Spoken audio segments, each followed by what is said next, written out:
नमस्कार दोस्तों। देश की वित्तीय स्थिति के बारे में हम लगातार आपसे बात करते रहे, देश की अर्थव्यवस्था को लेकर आपसे लगातार बात करते रहे। आज उसी कड़ी में हम आपके साथ चलते हैं, क्योंकि चिंताजनक स्थितियां तब होती हैं जब तमाम तथ्य सामने आते हैं। राहुल गांधी पिछले कई सालों से बता रहे हैं कि मौजूदा सरकार जो नरेंद्र मोदी की सरकार है, उसकी नीति रही है कि किस तरीके से कारपोरेट के कुछ पूंजीपति हैं जो उनके चहेते हैं, जो उन्हें फंडिंग करते हैं और सारी चीजें हैं, जो उनके इलेक्शन बॉन्ड खरीदते हैं, उन सब को कैसे समृद्ध किया जाए, कैसे उनको बचाया जाए, कैसे उनको धनवान और धनवान बनाया जाए, और इसकी पूरी नीति रही है। तो ये बात राहुल गांधी बार बार कहते हैं देश के करोड़ों जो लोग हैं, जो एमएसएमई और सब चीज से जुड़े हुए हैं, उन सबको बर्बाद कर दिया गया। कई लाख जो है एमएसएमई सेक्टर के लोग बर्बाद हो गए, यानी छोटा पूंजीपति, छोटा व्यापारी, छोटा जो भी कोई है वो बर्बादी में चला गया। उसे सरकार ने कोई मदद नहीं दी। वही दूसरी तरफ कुछ बड़े पूंजीपतियों को, जिनमें से कई तो घोटाले करके चले गए, उनको सबको पूरी मदद दी नरेंद्र मोदी सरकार ने। और ये मदद क्यों दी? यह दिखाने के लिए कि हमारी बैंक के घाटे में तो है ही नहीं। तो ये हम नहीं कह रहे हैं, ये बात राहुल गांधी लंबे समय से जो बात कहते थे, अब जब इस पर कांग्रेस पार्टी ने जवाब सरकार से मांगा, तो उसमें जवाब में वित्त मंत्रालय ने बताया, जो वित्त मंत्रालय के तरफ से जवाब दिया गया, लिखित जवाब दिया गया राज्यसभा में, जो कांग्रेस ने पूछा था, उसमें उन्होंने कहा लिखित उत्तर में कि मतलब लगातार जिस तरीके से है, तो वो 10 लाख करोड़ से अधिक का जो पैसा था, जो लोगों के बकाया थे, जिसे कहते हैं बैड लोन, एनपीए, वो एनपीए के नाम, वो एनपीए उनसे वसूल करने की बजाय उसे माफ कर दिया। आप समझिए, ये सरकारी डाटा है, ये अभी 5 साल का ही बता। जो मेरी जानकारी है उसके मुताबिक 13,000 करोड़ से अधिक का जो है लोन माफ किया जा चुका है इन पूंजीपतियों का पिछले 8 सालों के दौरान। बहरहाल हम वही अभी आंकड़े की बात करते हैं जो भारत सरकार ने दिया है कि 5 साल में, जब देश के अंदर नोटबंदी को लेकर के राहुल गांधी लगातार बोलते रहे, जिस दिन से हुई कि ये पूरे देश की अर्थव्यवस्था को बर्बाद कर देगा, और इसका परिणाम हम देख रहे हैं। इसकी स्थिति यह है कि 2016 में 8 नवंबर 2016 को रात 8 बजे नरेंद्र मोदी ने नोटबंदी की घोषणा की। और उसके बाद में क्या हुआ? उसी के बाद में, यानी 2017, 18, 19, 20, 21, 22, इस दौरान स्थिति ये हुई है। तो इस दौरान चूंकि 22 का अभी पूरा डाटा नहीं है, 21 तक का ही डाटा है जो फाइनेंशियल ईयर का है, 2021-22 के मार्च तक का, 22 के। तो जो मार्च तक का डाटा है उसके मुताबिक इन 5 सालों में 2017 के अप्रैल से लेकर के 2022 के मार्च तक भारत सरकार ने 5 सालों में जो हमारी बैंकें हैं, जहां पर हमारे आपके जेब का पैसा, गाढ़ी कमाई का पैसा जमा है, उससे 10.25 लाख करोड़ से अधिक का जो लोन था उन पूंजीपतियों को माफ कर दिया, उसे बट्टे खाते में डाल दिया गया। तो आप इसको समझिए। और जब ये राइट ऑफ किया जाता है, इसका जो जवाब दिया राज्य मंत्री भागवत के कराड ने राज्यसभा में दिया एक प्रश्न के उत्तर में, और उन्होंने बताया किस तरह से 2021-22 के दौरान जो बट्टे खाते में डाली गई रकम, वो आप ये समझिए, वो 1,57,096 जो है करोड़ थी, और इसके पहले वे 2,02,781 करोड़ थी, और इसके पहले यह रकम जो थी 2,34,170 करोड़ रुपए थी, और 2018-19 में यह 2,36,265 करोड़ रुपए थी, और इसी तरीके से 2017-18 के दौरान 1,61,328 करोड़ रुपए थी। और इन 5 वर्षों में जिस तरीके से किया गया, तो एक ये रकम है। इसके बाद में जिस तरीके से ये भारत की वाणिज्यिक बैंकों का, इसके अलावा अदर्स बैंकों का भी है, जो हमारी जो कोऑपरेटिव बैंक है, दूसरी बैंकें हैं, उनसे भी है। तो इसमें एक चीज आया कि जिस तरीके से तमाम रुपया ऐसा है कि जिसको जानबूझकर ऋण नहीं चुकाने वालों का ये सब पूरा वो किया गया है। तो इस तरह से टोटल 10,306 करोड़ रुपया जो है 5 साल में भारत सरकार ने माफ कर दिया। भारत सरकार की बैंकों ने माफ कर दिया डिफॉल्टर्स। वही किसानों को, यदि पूरे हिंदुस्तान के किसानों को मदद दी जाती, जिससे हमारा उत्पादन बढ़ता, खाद्य सुरक्षा बढ़ती और तमाम सारी चीजें होती, उस पर टोटल जो खर्च पूरे हिंदुस्तान में आ रहा था, वो आ रहा था 2 लाख करोड़। तो सरकार वो 2 लाख करोड़ रुपया किसानों को मदद नहीं देना चाहती। 1 लाख करोड़ के दे करके मजदूरों की मदद की जा सकती थी, वह नहीं देने को तैयार है। लेकिन उसने 10,000 पूंजीपतियों का यह पैसा माफ करने का किया। और इसमें जिस तरीके से किया गया वो निश्चित रूप से चिंताजनक है कि किस तरीके से फरार हीरा कारोबारी जो मेहुल चौकसी है, उसकी कंपनी गीतांजलि जेम्स का भी 7,110 करोड़ रुपया बकाया था, उसे माफ कर दिया गया। और वहीं पे आप एक चीज समझिए, इंफ्रा इंजीनियरिंग है, इस पर 5,879 करोड़ रुपए का बकाया था, वो माफ कर दिया गया। कॉनकास्ट स्टील एंड पावर लिमिटेड पर 4,107 करोड़ रुपया बकाया था, उसे माफ कर दिया गया। REI एग्रो को पर जो है, और ABG शिपयार्ड पर 3,984 करोड़ रुपए था, माफ कर दिया गया। और 3,708 करोड़ रुपया था दोनों का मिला के, मतलब एक का 3,984 और एक का 3,708 करोड़, माफ कर दिया गया। इसके अलावा बहुत है, तो मतलब कितने हम गिनाएं कि किस तरीके से इस सरकार ने फ्रॉड, जो जिस तरीके से करके भागने वाले हैं सब है। इससे क्या होता है, बैंक अपने जो कर्ज की वसूली नहीं कर पाते हैं, उसे नॉन परफॉर्मिंग एसेट यानी NPA कह देते हैं।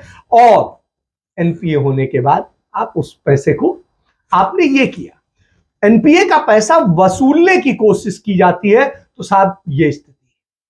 आज मैं इसकी चर्चा क्यों कर रहा हूं, इसके पीछे भी वजह है।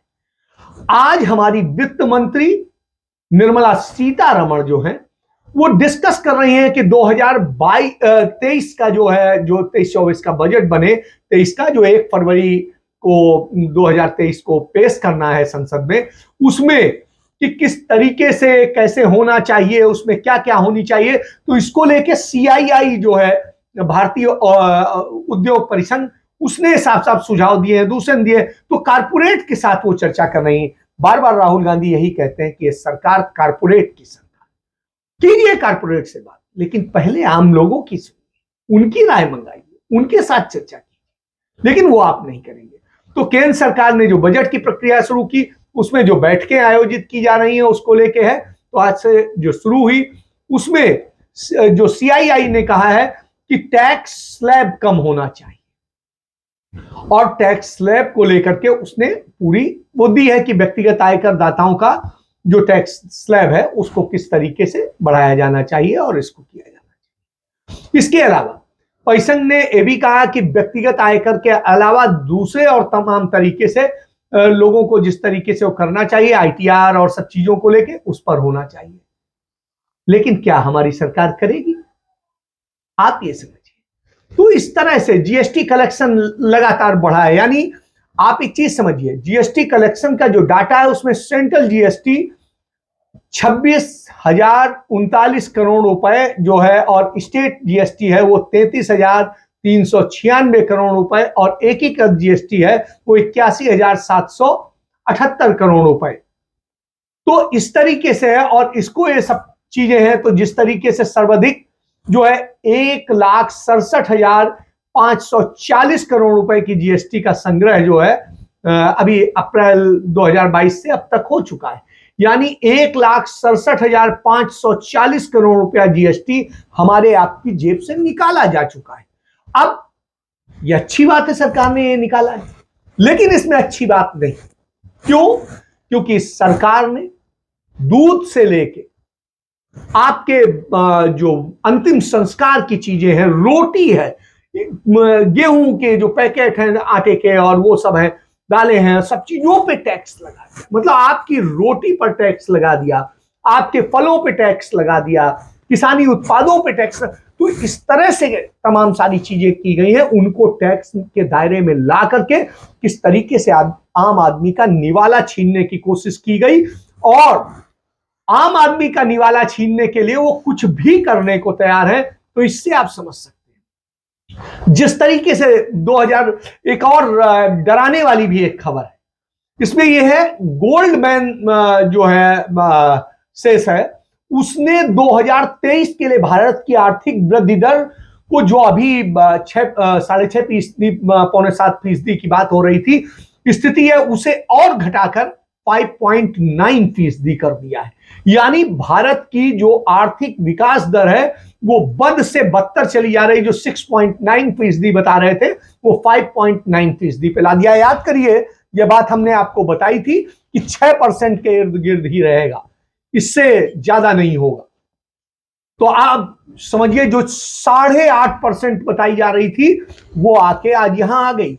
यह इस बात का प्रतीक है कि किस तरीके से लगातार भारत की अर्थव्यवस्था गर्त में जा रही, कुछ पूंजीपतियों का हित साधने के लिए देश के लोगों को लूटा जा रहा है, और यही इस सरकार की नीति है। आज आप समझिए, जिस तरीके से कमजोर मांगे बढ़ी हैं, उससे कीमतों और सारी चीजों की बात है, तो उसमें बहुत सारी चीजें आती हैं। जिस तरीके से तमाम सारी चीजें हैं, चाहे चांदी हो, चाहे सोना हो, इसके अलावा दूसरे और चीजें हो, धातुएं हो, तो इन सब में गिरावट आई है। केमिकल और सारी चीजें हैं उनको लेकर के है। इसके बाद में आप खाद्य तेल हैं और सारी चीज। तो ये आज पूरा एशियाई बाजारों की जो शुरुआती कारोबार रहा है उसमें गिरा है सेंसेक्स, इसीलिए गिरा है क्योंकि भारत के आज रुपया भी फिर टूटा है।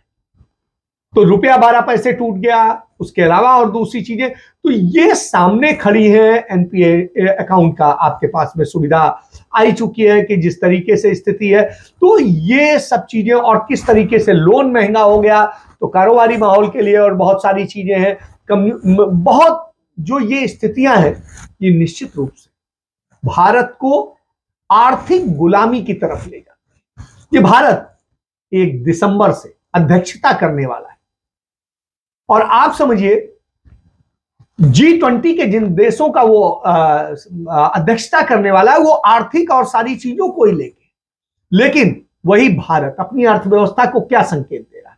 वो दे रहा है कि हमारे लिए अर्थव्यवस्था नहीं मायने रखती है, हमारे लिए मायने रखता है कि किस तरीके से हम अपने पूंजीपति मित्रों को खड़ा करें, उन्हें मजबूत करें, उनके आधार पर सारी चीजें करें, और उसके लिए हम देश की बैंकों को लूट लें, उनका पैसा उन्हें लुटा दें। तो आप ये समझिए, देश के सबसे बड़े जो कर्जदार हैं उनमें से अदानी, अंबानी।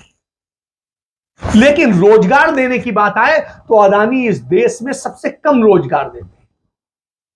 तो आप समझिए, यही अदानी मोदी के आने के पहले तक 6,000 लोगों में कहीं पे होते, और आज दुनिया के तीसरे सबसे बड़े रईस। तो इससे आप समझ सकते हैं कि नरेंद्र मोदी सरकार जो है उसकी पूरी नीति है कि चंद पूंजीपतियों के लिए सब कुछ करना है, बाकी जनता को 5 किलो अनाज के लिए भिखारी बना के लाइन में खड़ा कर देना है। आप सम्मान के साथ भोजन मत कीजिए, आप भिखारी बन के कीजिए। नौकरी आपको योग्यता से भले मिले, लेकिन आपको भीख की तरह उसका अपॉइंटमेंट लेटर दिया जाएगा, जो पहले कभी नहीं हो। भीख की तरह से आपको भिखारी बना के इस जनता को खड़ा करना है। आप ही टैक्स थोपते हैं, और फिर उसमें जब कभी थोड़ा सा कम ज्यादा करते हैं तो कहते हैं बहुत बड़ी राहत दे दी, राहत दे दी। और इस देश का मीडिया सबसे बड़ा कर, जो मेन स्ट्रीम मीडिया है, वो चाहे न्यूज़पेपर्स हो, चाहे इलेक्ट्रॉनिक मीडिया हो, चैनल्स हो, इन सब ने स्थिति ये कर दी है कि झूठ परोसने में लगे रहे, सच दिखाना उन्हें। और उसके कारण आपके पास झूठ का पुलिंदा लगाया जाता है। तो यह स्थिति है और इस झूठ के बूते साम्राज्य खड़ा किया जाता है उस कारपोरेट का। तो उस कारपोरेट के साम्राज्य में आपके बच्चे, आपका भविष्य, आपकी बेटियां और आपका परिवार बर्बाद होने की स्थिति में आ रहे हैं। रोजगार, हिंदुस्तान सबको पता है दुनिया का सबसे बड़ा बेरोजगार देश बन चुका है। व्यापार घाटा बुरी तरीके से, हमें जो आत्मनिर्भर भारत कहते थे वो निर्भर भारत बना दिया। अभी जो अक्टूबर का डाटा आया उसमें पता चला कि जो है निर्यात बढ़ गया, आयात घट गया। हम चीन के ऊपर पूरी तरह डिपेंड, चीन से हमारा आयात बहुत बढ़ गया। तो आप समझिए कि चीन से हम खरीद रहे हैं, निर्यात करने की स्थिति में। वही दूसरी तरफ दुनिया के तमाम सारे निर्यात हम थोड़ा सा कर रहे हैं और वो, तो आप इस अंतर को समझ सकते कि डबल से ज्यादा जो है अंतर से हम व्यापार घटा। तो इन सब स्थितियों को यदि आप समझेंगे तो आपको पता चलेगा कि इस देश को किस तरह बर्बाद किया। और जब ये बर्बाद किया जाता है तो निश्चित रूप से चिंता होती है।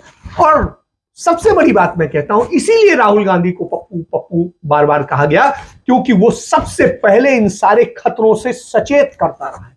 वो बताता रहा है कि कैसे देश की अर्थव्यवस्था को गर्त में डाला जा रहा है, कैसे नोटबंदी बुरी थी, कैसे बेमेल जीएसटी जो लाई गई गलत तरीके से वो घातक थी। तो इन सारी चीजों को उस आदमी ने वक्त पे बताया है, लेकिन लोग नहीं समझे।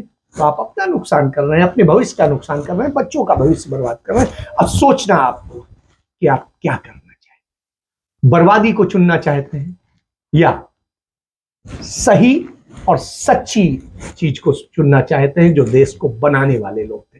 70 साल में जो देश बनाया गया था उसे आज बर्बादी में ढकेल दिया गया है, कर्जदार बना दिया गया है। देश 160 लाख करोड़ का कर्जदार हो गया है। आप समझ सकते हैं। इसके साथ अपनी बात समाप्त करूंगा। आप सोचिए, समझिए, सच को जानिए। जय हिंद, जय भारत, धन्यवाद।